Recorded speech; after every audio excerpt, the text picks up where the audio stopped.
برای درست کردن کاپکیک کاکائویی ابتدا تخم‌مرغ‌ها رو با شکر مخلوط میکنیم.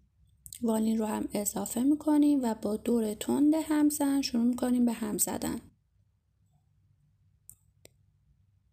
اینقدر هم میزنیم تا موادمون چندین برابر بشه و کاملا رنگ روشنی بگیره.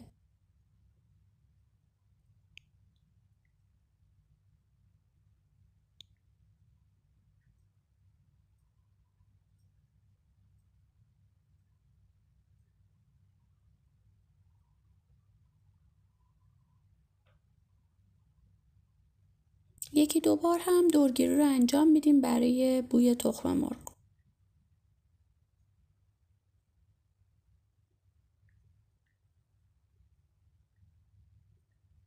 بعد شیر رو اضافه میکنیم